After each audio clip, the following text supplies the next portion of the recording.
चलिए पश्चिम बंगाल चुनावों के बाद के इस बेहद गर्म माहौल और नतीजों का गहराई से विश्लेषण करते हैं।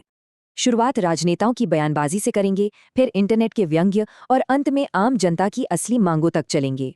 ध्रुवीकरण का आलम यह है कि पत्रकार प्रणय रॉय के मुताबिक प्रचार में सबसे ज्यादा नफरत भरे भाषण सुने गए। हैरानी की बात है कि विकास, स्कूल या अस्पतालों के बजाय पूरा फोकस सिर्फ हिंदू मुस्लिम जैसे धार्मिक नैरेटिव पर रहा। और नतीजे आते ही विपक्ष ने तुरंत ईवीएम हैकिंग, वोटों की चोरी और हिंसक जश्न के गंभीर आरोप लगा दिए। ये तो थे गंभीर आरोप, लेकिन इंटरनेट की जनता और व्यंग्यकारों की प्रतिक्रियाओं पर भी गौर करना बेहद दिलचस्प है। सोशल मीडिया पर जीत का श्रेय झालमुड़ी और मछली भात जैसी चीजों को देकर खूब मजेदार मीम्स और व्यंग बनाए गए। ममता बनर्जी पर भी तंज कसे गए, कहा गया कि रस्सी जल रही पर ऐंठन नहीं गई।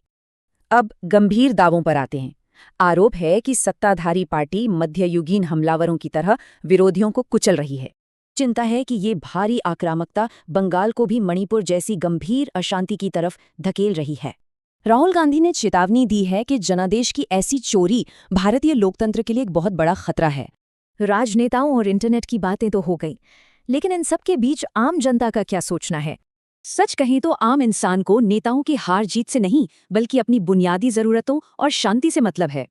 खोखले दावों के बजाय लोगों की असली मांग आरएसएस यानी रोजगार, शिक्षा, स्वास्थ्य, सुरक्षा और सड़क जैसी चीजों पर है। तनाव झेल रही कोलकाता की एक अल्पसंख्यक महिला की बेहद मार्मिक अपील इस बात का सबसे बड़ा सबूत है। उनका सीधा संदेश है कि लोग हिंसक भीड़ से बचें और पूरा ध्यान सिर्फ बच्चों की पढ़ाई पर ही लगाएं। कितनी कमाल की बात है ना।